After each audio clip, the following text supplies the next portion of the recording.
শেখ হাসিনাকে দেশে ফিরিয়ে এনে বিচারের মুখোমুখি করা হবে ইউনূস। আমার প্রশ্ন হচ্ছে যে দীর্ঘ 7 মাস নাটক করার পর আজকে যখন ডোনাল্ড ট্রাম্প তারপর হচ্ছে নরেন্দ্র মোদী তাদের এই বৈঠকের পরই কিন্তু ইউনূস এরকম বক্তব্যগুলো দিতে থাকে।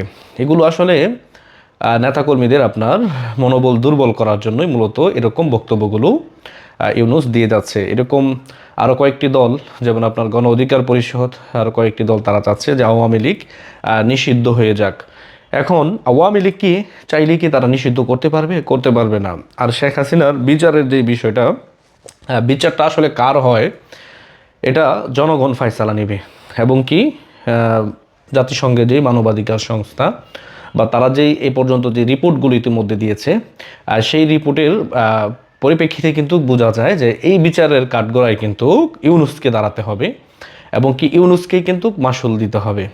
এখন ইউনূস বুঝতে পারতেছে যে আসলে সময় অনেক খারাপ। সময় খারাপ থাকার কারণে সে আপনার বোকাস কথাবার্তা এখন আপনার বলতেছে এবং কি মিডিয়াদেরকে দিয়ে সে এগুলো প্রচার করতেছে। আমি যদি আপনাদেরকে বলি যে বাংলাদেশের যে মিডিয়াগুলো রয়েছে এখন টোটাল মিডিয়াই এখন ইউনূসের নিয়ন্ত্রণে রয়েছে। নিয়ন্ত্রণে কিভাবে রয়েছে? একটি দেশ যখন দখল হয় সর্বপ্রথম ওই দেশের মিডিয়া দখল হয়। যেমন আফগানিস্তানে আপনার তারা আপনার রাষ্ট্র যখন দখল করলো আপনার অনেক বছর যুদ্ধ করে, তখন সর্বপ্রথমেই কিন্তু তারা রাষ্ট্রীয় যে মিডিয়াগুলো সেগুলো তারা দখলে নেয়। এখন দেখা যাচ্ছে কি যে তাদের যে রেভুলেশন বা তারা যে অভ্যুত্থান ঘটিয়েছে বা তারা যে বিজয় ছিনিয়ে এনেছে বা তারা যে পতাকা আপনার পরিবর্তন করেছে এটাকে বলা হয় প্রকৃত স্বাধীনতা। এখন তাদের দেশ যেভাবেই চলুক না কেন এটা হচ্ছে আপনার তাদের একান্ত ব্যক্তিগত বিষয়। কিন্তু বাংলাদেশ ইস্যুতে বাংলাদেশ একটি স্বাধীন সার্বভৌমত্ব রাষ্ট্র।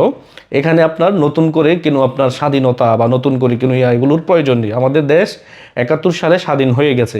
এখন যা দেখতে পাচ্ছেন এগুলো হচ্ছে শুধু ক্ষমতার মসনদ কিভাবে দখল করা যায় এগুলো রাজনীতি এখন হচ্ছে। তো 15 বছর আওয়ামী লীগ রাষ্ট্র পরিচালনা করছে। 5 তারিখের পর হাসিনা যখন ভারতে চলে গেল শেখ হাসিনা, তখন তাদের মুখ থেকে এইসব কথাবার্তা যখন আমরা শুনি এগুলো আমাদের মানে লজ্জা লাগে যে শেখ হাসিনাকে বলে যে তারা বিচারের কাঠগড়ায় দাঁড় করাবে, অথচ তারা কিন্তু শেখ হাসিনার একটি পশম ইলানোর ক্ষমতা কিন্তু এখনো পর্যন্ত হয়নি। শুধু মিডিয়াতে তারা এই কথাগুলোই বলতে পারে। আজকের মিডিয়া কি আপনি মনে করেন যে সত্য কথা বলতেছে? তারা বলতেছে না, কারণ এগুলো হচ্ছে উপদেষ্টাদের চাপ রয়েছে। তারা কখনো শেখ হাসিনার পক্ষেও কথা বলার তো দূরে থাক, শেখ হাসিনাকে নিয়ে একটি আপনার বিবৃতিও বা একটি সংবাদও তারা প্রচার করবে না। এটাই বাস্তবে আমরা দেখতে পাচ্ছি। আর বিশেষ করে তাদের মন গারামত যত বক্তব্য আছে তারা সেই মিডিয়াকে দিয়ে তারা করিয়ে যাচ্ছে। অথচ দেখবেন যে দিন শেষে এই বোকাস কথাবার্তা বলে আপনার জনগণকে বিভ্রান্তি করার চেষ্টা করে। আজকে যারা সত্য কথা বলবে তাদেরকেই বলবে যে আপনি আওয়ামী লীগের দোসর, আওয়ামী লীগের দালাল। বা এই দেশে লক্ষ লক্ষ কোটি কোটি আপনার আওয়ামী লীগ কর্মী আছে যারা দল থেকে 10টি টাকা খায় না, শুধু এই দলটিকে সাপোর্ট করে। আপনারা কি পারছেন এই দলটাকে আপনার নিষিদ্ধ করতে বা ইয়ে করতে?